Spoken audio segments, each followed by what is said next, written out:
शादी की रात जब मैंने अपनी बीवी का काला चेहरा देखा तो मैं बहुत नाराज हुआ।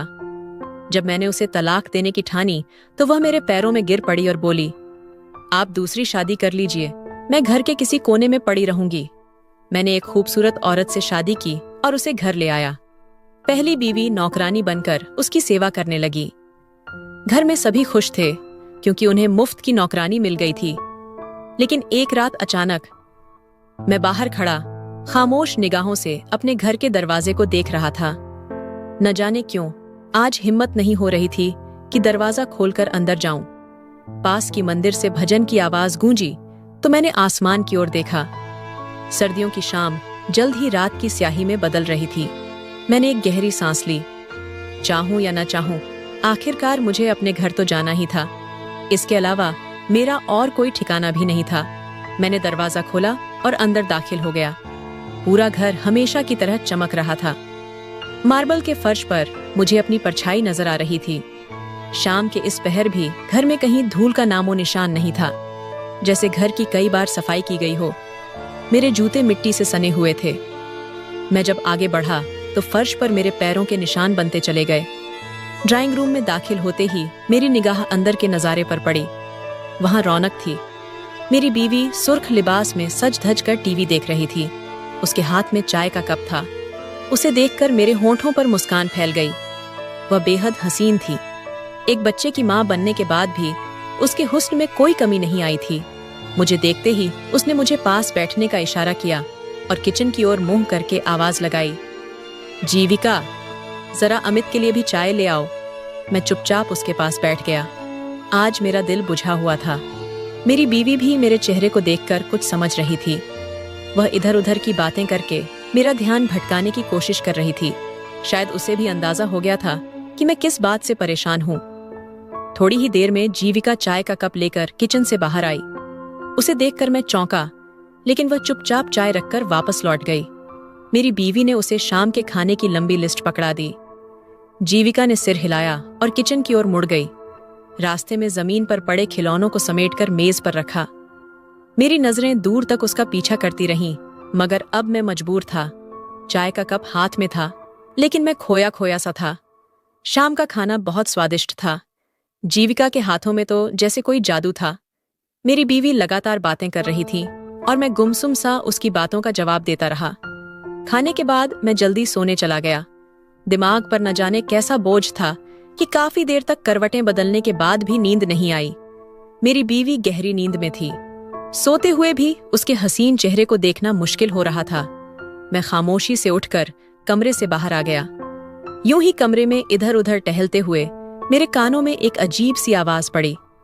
आवाज जिस दिशा से आ रही थी, मेरे कदम अनिच्छा से उस ओर बढ़ गए।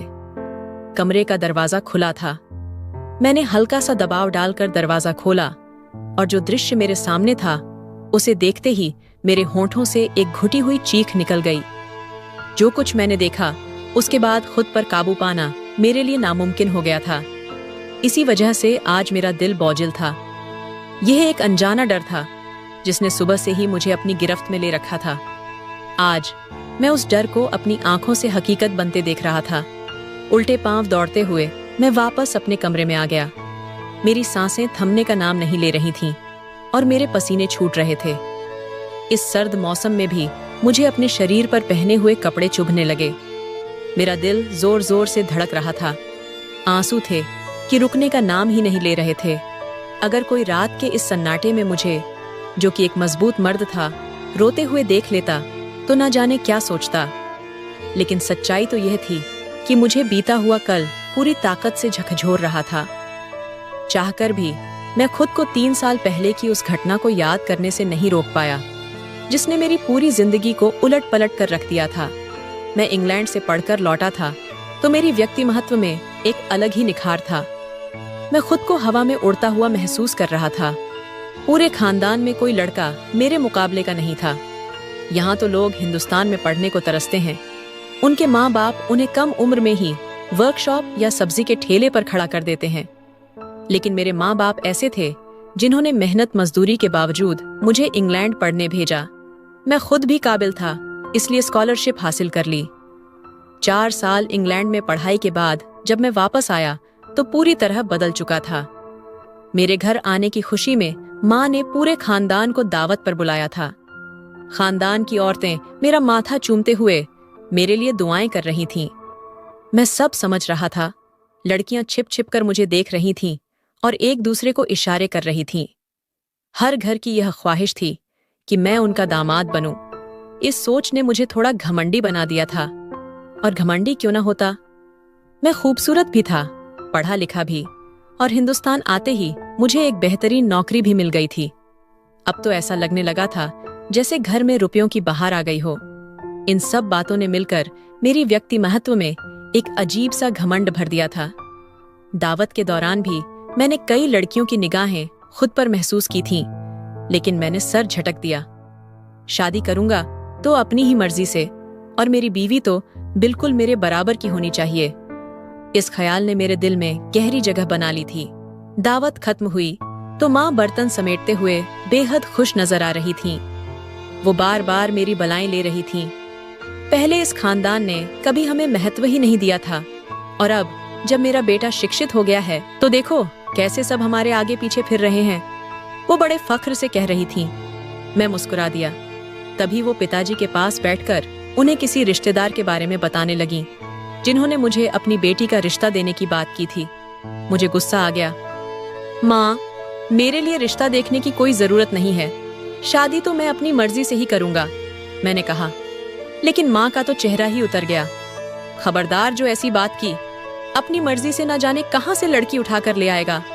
शादी से पहले जात, खानदान सब देखना होता है, और सबसे जरूरी बात यह है कि लड़की घर बसाने वाली होनी चाहिए।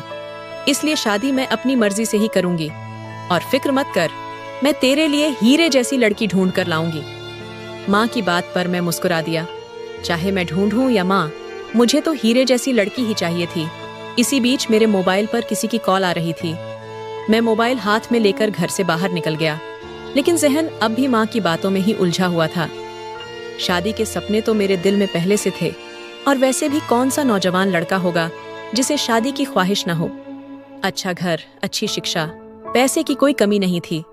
अब बस जिंदगी में एक खूबसूरत बीवी की कमी थी, जो मेरे साथ कदम से कदम मिलाकर चल सके। एक रोज जब मैं नौकरी से घर आया तो घर में कुछ गैर मामूली चहल पहल नजर आई। अपने कमरे में दाखिल हुआ तो देखा एक औरत मेरे सामने बैठी थी, जो अचानक उठकर मेरा माथा चूमने लगी। मैंने गौर से देखा तो उनकी शक्ल कुछ जानी पहचानी लगी। मैंने सवालिया निगाहों से माँ की तरफ देखा। माँ मुस्कुराई। ये तुम्हारी बुआ है, जो दूसरे शहर में रहती हैं। तुम्हारे इंग्लैंड से आने की खबर मिली तो तुमसे मिलने के लिए आई हैं। माँ की बात पर मैंने समझने के अंदाज में सिर हिला दिया। बुआ मुझसे बहुत मोहब्बत से पेश आ रही थीं। उनके साथ उनके पति भी थे। वो भी अच्छे इंसान लगे। हाँ, उनके हुलिये से लग रहा था कि वो लोग ज्यादा संपन्न नहीं हैं। कपड़े सादे मगर साफ सुथरे और अच्छे से इस्त्री किए हुए थे। पिताजी उनसे बहुत मोहब्बत से पेश आ रहे थे, और माँ भी बार बार खाने पीने की चीजें उनके सामने रख रही थीं। मुझे यह सब थोड़ा अजीब जरूर लगा, क्योंकि माँ ने कभी अपने ससुराल वालों की इतनी खातिरदारी नहीं की थी। लेकिन मैं कंधे उचकाकर अपने कमरे में चला गया। बाहर काफी देर तक महफिल जमी रही। सब लोग आपस में हंसी मजाक करते रहे। अगली सुबह मैं काम पर चला गया। जब वापस आया तो माँ बहुत खुश थीं। उन्होंने बताया कि बुआ लोग यहाँ इसलिए आए थे क्योंकि वे मुझे अपनी बेटी का रिश्ता देना चाहते हैं। मैं गुरूर से मुस्कुरा दिया। लोग तो अब मुझे घर आकर अपनी बेटियों के रिश्ते देने को तैयार थे। माँ बहुत खुश थीं, और वह इस रिश्ते के लिए रजामंद भी थीं। लेकिन मुझे थोड़ा संकोच था।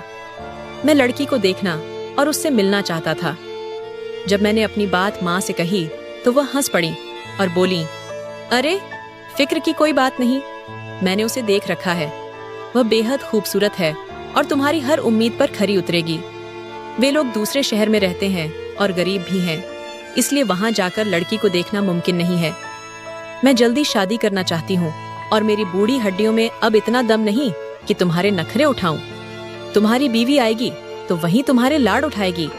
माँ की बात सुनकर मैं चाहकर भी मना न कर सका। मुझे पता था कि मेरी माँ इतनी जल्दी किसी चीज को पसंद नहीं करती, और अगर उन्होंने ससुराल की किसी चीज की तारीफ की है तो वह वाकई अच्छी ही होगी। मैंने शादी के लिए रजामंदी दे दी। घर में तुरंत ही शादी की तैयारियां शुरू हो गईं। मैंने पूरी कोशिश की कि किसी तरह अपनी होने वाली बीवी से बात कर सकूं, लेकिन मुझे पता चला कि उसके पास मोबाइल फोन भी नहीं है और ना ही वह किसी से इस तरह की मुलाकात करती है। कोई बात नहीं, मैंने खुद को तसल्ली दी। शादी में अब दिन ही कितने रह गए हैं।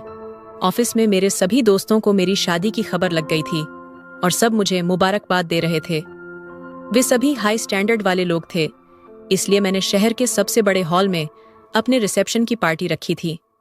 मैं चाहता था कि जब मैं अपनी बीवी के साथ स्टेज पर जाऊं तो सबकी निगाहें हम पर ठहर जाएं। शादी का दिन भी आ गया। मैंने दिल खोलकर पैसे खर्च किए थे। बारी की एक एक चीज शानदार बनाई गई थी। हमें बारात लेकर दूसरे शहर जाना था।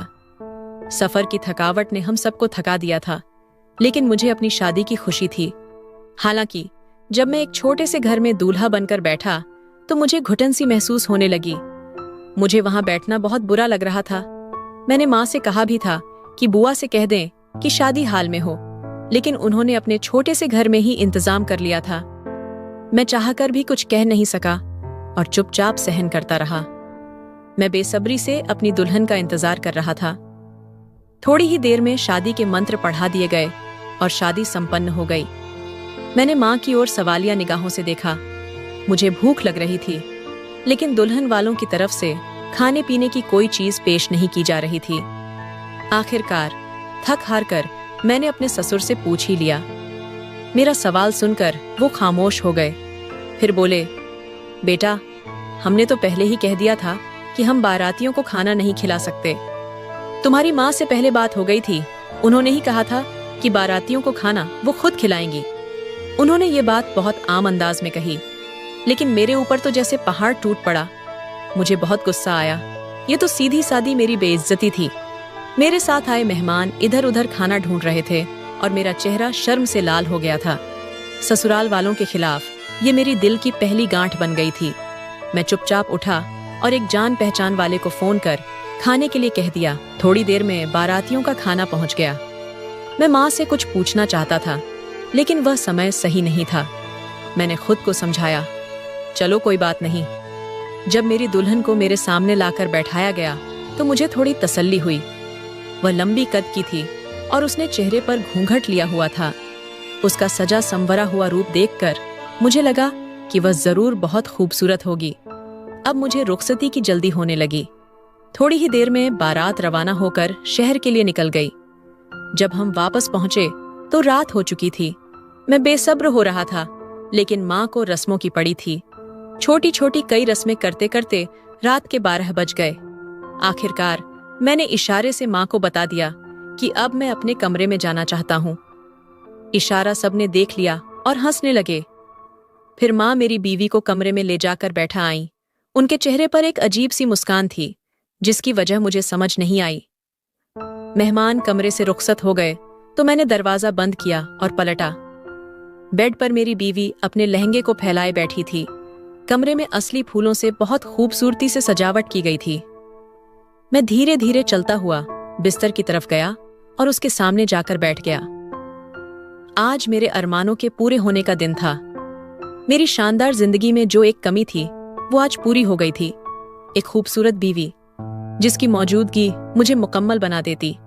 मैंने हाथ बढ़ाकर उसका घूंघट उठाया, लेकिन अगले ही पल जैसे मेरे पैरों तले जमीन खिसक गई। मेरी आंखें हैरानी से फटी की फटी रह गईं, क्योंकि सामने मेरी बुआ की बेटी बैठी थी। वह मुस्कुरा रही थी, लेकिन उसकी मुस्कान के बावजूद चेहरे पर कोई खास चमक नहीं थी। उसका रंग बेहद सांवला था, नैन नक्श भी साधारण थे, और सबसे बड़ी बात, उसके दाएं गाल के ठीक ऊपर एक उभरा हुआ बड़ा सा मस्सा था। मेरे दिल में एक टीस सी उठी।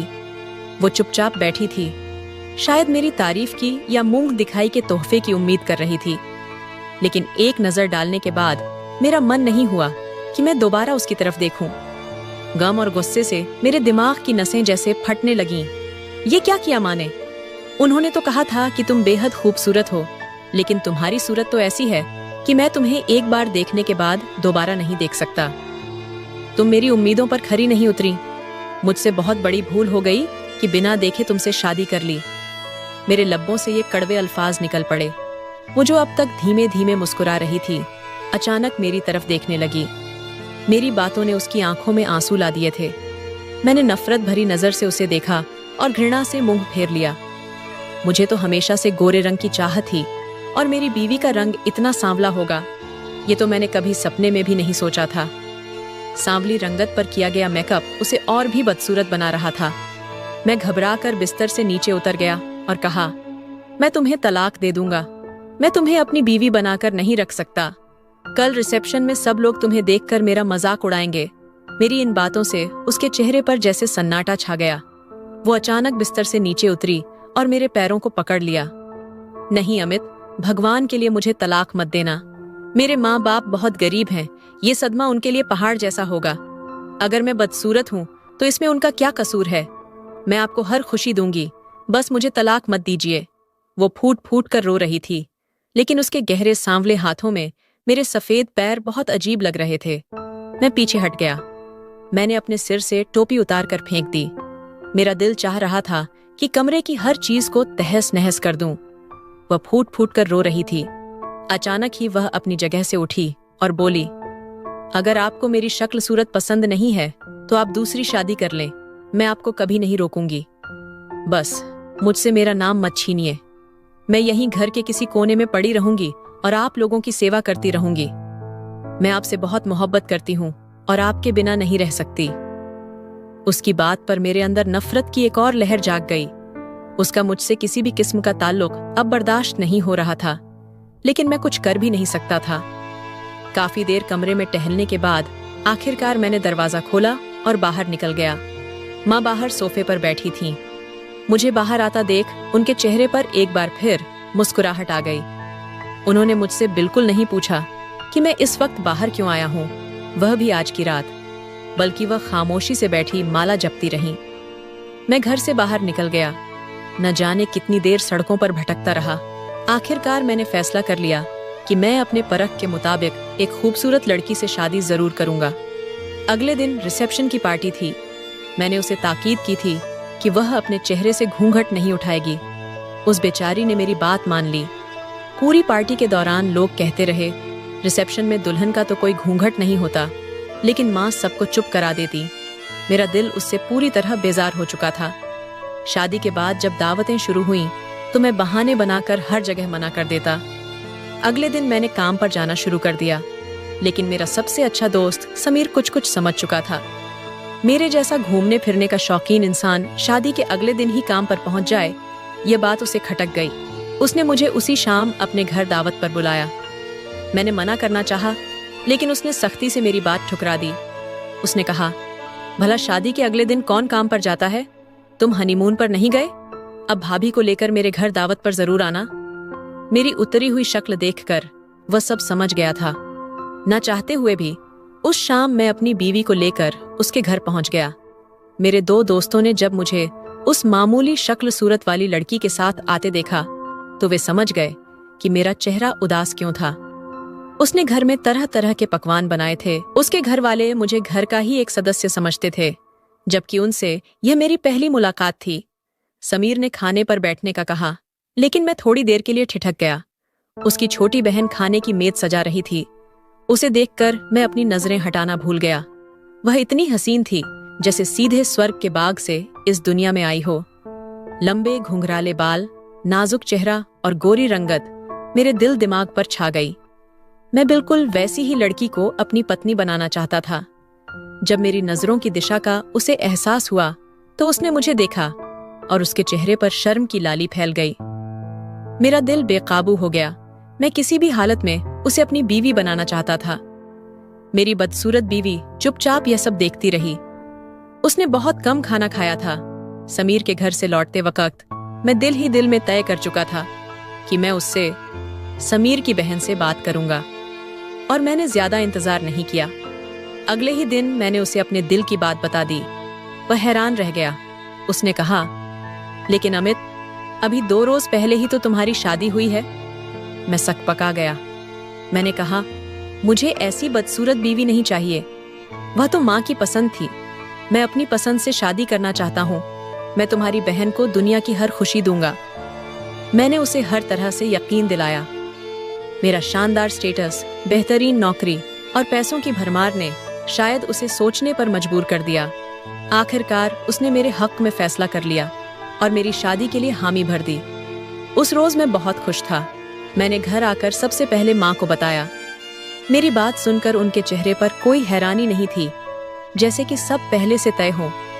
1 हफ्ते बाद ही मैं प्राची से शादी कर उसे अपने घर ले आया। उसकी खूबसूरती और बनाव सिंगार देखकर मेरी पहली बीवी जीविका कुछ पल वहीं खड़ी रही और फिर खामोशी से कमरे से बाहर निकल गई। मैंने अलमारी से उसके सारे कपड़े निकालकर सोफे पर रख दिए और कहा, इस कमरे में अब प्राची रहेगी। तुम माँ के कमरे में या स्टोर रूम में सो जाओ। मैंने नफरत भरे लहजे में कहा, लेकिन वह कुछ नहीं बोली। हाँ, उसकी आंखों में आंसू जरूर चमक रहे थे। उसने चुपचाप स्टोर रूम को अपना ठिकाना बना लिया। माँ सुबह से देर रात तक उससे काम करवाती थीं। उन्हें जैसे कोई मुफ्त की नौकरानी मिल गई हो। बात बात पर वह उसे डांटती, फटकारती और अपमानित करती। मुझे हैरानी थी, क्योंकि अपनी नरम मिजाज माँ का यह रूप मैंने पहले कभी नहीं देखा था। लेकिन मुझे जीविका में कोई दिलचस्पी नहीं थी, इसीलिए माँ उसके साथ जो भी सलूक करती, मुझे कोई फर्क नहीं पड़ता था। मैं तो अपनी नई जिंदगी में मग्न था। प्राची फैशनेबल लड़की थी। वह नए स्टाइल के कपड़े पहनती और हमेशा मेकअप किए रहती। उसका हुस्न देखकर मैं बहुत खुश रहता। घर के सारे काम जीविका करती थी, इसलिए प्राची को किसी काम की जरूरत ही नहीं पड़ती थी। शादी के कुछ ही समय बाद मैं प्राची को लेकर हनीमून पर चला गया। यूरोप का लंबा टूर करने के बाद जब लौट कर आया तो पता चला कि प्राची गर्भवती है। मेरी जिंदगी अब पूरी होने जा रही थी। मैं बेहद खुश था। बस एक बात खटकती थी। घर में खामोशी से चलती फिरती जीविका मुझे अब किसी साये की तरह लगने लगी थी। वह कभी कुछ नहीं कहती थी। कई बार माँ ने उसके साथ मारपीट की और वह चुपचाप सहती रही। एक दिन दूध गिर जाने पर माँ ने उसे छुरी से इतना मारा कि वह फूट फूट कर रो पड़ी। फिर भी उसके होठों से एक भी शिकायत नहीं निकली। न जाने क्यों उस दिन मेरे दिल में एक अजीब सी बेचैनी भर गई। अगर मैं काम पर होता तो उसकी शिकायती निगाहें मुझे हर जगह नजर आती। आज भी मैं इसलिए जल्दी वापस आया था। और अब रात के इस पहर जो कुछ मैंने देखा, उसे देखकर मैं फूट फूट कर रो पड़ा। मेरा बच्चा जोर जोर से रो रहा था। मैंने उठकर उसे देखा। प्राची बेखबर सो रही थी। मैंने उसे हिलाया और बच्चे के रोने की ओर उसका ध्यान दिलाया, लेकिन वह करवट बदलकर फिर सो गई। मैंने एक ठंडी सांस ली। खूबसूरत तो वह जरूर थी, लेकिन उसमें सलीकेदार नाम को भी चीज नहीं थी। पूरी रात बच्चा रोता रहता तो मैं ही उसे संभालता। बच्चे को दूध पिलाकर मैं कमरे से बाहर निकल आया। मेरा रुख फिर उसी कमरे की ओर था जहां कुछ देर पहले वह मंजर देखा था। इस बार स्टोर रूम का दरवाजा खुला था। सामने ही जीविका बैठी फूट फूट कर रो रही थी। माँ अब भी उसके सामने खड़ी थी। देखा, तेरी माँ ने शादी के बाद जो कुछ मेरे साथ किया था, उसका मैंने कैसा बदला लिया। मुझे तेरी शक्ल और सूरत देखकर अंदाजा हो गया था कि मेरा बेटा तुझे कभी मुंह नहीं लगाएगा, इसलिए मैंने जानबूझकर तेरी शादी उसके साथ करवाई। अब देख, तू घर में किसी कचरे की तरह पड़ी रहती है और तेरी माँ के दिल को जो तकलीफ होती है, उससे मुझे बहुत सुकून मिलता है। आधी रात को यहाँ भगवान की माला जप कर क्या साबित करना चाहती है? बहुत बड़ी नेक बनने की कोशिश कर रही है? चल उठ, मेरे लिए दूध गर्म करके ला। माँ ने उसे जोर से लात मारी। वह फिर सिसक उठी और चुपचाप अपनी जगह से उठ खड़ी हुई। मुझ पर तो जैसे कोई पहाड़ टूट पड़ा था। माँ ने मुझे अपने पुराने बदले के लिए इस्तेमाल किया था। मुझे नहीं पता था कि बुआ ने उनके साथ क्या किया था, लेकिन इस सब में जीविका का तो कोई कसूर नहीं था। वह मेरे पास से खामोशी से गुजरने लगी। एक निगाह उसकी मुझ पर पड़ी तो मैं सर्द से पांव तक कांप गया। अगर वह बैठकर भगवान से मेरी शिकायतें कर रही थी, तो भगवान जाने मेरा अंजाम क्या होगा। मुझे ऑफिस के लोगों के बदले हुए चेहरे याद आने लगे। बॉस को बार बार मेरी शिकायतें दी जा रही थीं। मेरा बच्चा लावारिस की तरह सारा दिन पड़ा रहता था। प्राची अपने हुस्न और सजने संवरने में ही मस्त रहती थी। जीविका मेरे पास से निकलना चाह रही थी, लेकिन मैंने उसका हाथ थाम लिया। रात के इस समय आप मेरी पत्नी के साथ इस तरह का व्यवहार नहीं कर सकती हैं माँ। जो कुछ मैंने आज सुना है, उसके बाद मैं यह पाप अपने सिर नहीं लेना चाहता। आज से जीविका को मैं अपनी पत्नी का दर्जा दूंगा। वह अब स्टोर रूम में नहीं बल्कि दूसरे कमरे में रहेगी। इन दोनों पत्नियों के साथ इंसाफ करना अब मेरी जिम्मेदारी है और आज के बाद आप मेरी पत्नी को कुछ नहीं कहेंगी। मैंने हाथ उठाकर मां से कहा, जिनके चेहरे का रंग उड़ चुका था, लेकिन न जाने क्यों मेरे दिल में एक अजीब सा सुकून उतरता हुआ महसूस हो रहा था। जीविका की आंसू भरी आंखों में भी एक अनोखी खुशी झलक रही थी। उसके चेहरे पर मुस्कान थी। मैंने गौर से उसका चेहरा देखा। दुपट्टा थोड़ा सा ढलका हुआ था और उसके चेहरे पर मासूमियत बिखरी हुई थी। वह हसीन नहीं थी लेकिन बदसूरत भी नहीं थी। मैंने धीरे से उसका हाथ थामा और उसे अपने कमरे की ओर ले गया। सुबह होते ही मैंने ऐलान कर दिया कि मैं अपनी दोनों पत्नियों को बराबरी का हक दूंगा। प्राची पहले तो खूब रोई, चीखी चिल्लाई, लेकिन फिर चुप हो गई क्योंकि उसे मेरी दौलत और जायदाद से हाथ धोना मंजूर नहीं था। और जीविका, वह इतनी खुश थी कि उठते बैठते भगवान का शुक्र अदा करना नहीं भूलती। घर के सारे काम वह अब भी पहले की तरह ही करती थी। फर्क बस इतना था कि अब उसकी आंखों में आंसुओं की जगह हर वक्त मुस्कान रहती थी। उसकी संगत में रहते हुए मुझे एहसास हुआ कि सच्चा सुख देने वाली पत्नी कैसी होती है। मेरे कपड़े, जूते हमेशा तैयार हालत में मिलते। वह अपने हाथों से मेरे लिए गर्मा गर्म खाना परोसती और कभी कोई शिकायत नहीं करती। और अब तो मैंने भी दिल में यह ठान लिया था कि मैंने उसके साथ जो भी जुल्म किए हैं, मैं उसका प्रायश्चित जरूर करूंगा। इस कहानी का नैतिक संदेश, मॉरल, यह है, सच्चा सुख और सच्चा रिश्ता सिर्फ रूप और दिखावे से नहीं बल्कि प्रेम, समर्पण और सेवा भाव से बनता है। जब इंसान अपने अंदर झांककर अपनी गलतियों को स्वीकार करता है और उन्हें सुधारने का निर्णय लेता है, तभी वह वास्तव में इंसाफ करता है, खुद के साथ भी और दूसरों के साथ भी। जीविका जैसी पत्नी का सम्मान और प्रेम पाने से अमित को यह एहसास हुआ कि असली खूबसूरती बाहरी नहीं बल्कि भीतरी होती है, जो त्याग, सेवा और मुस्कान में बसती है। तो दोस्तों, यह थी आज की कहानी। इस कहानी के बारे में आपकी क्या राय थी, ये कमेंट बॉक्स में जरूर बताइए।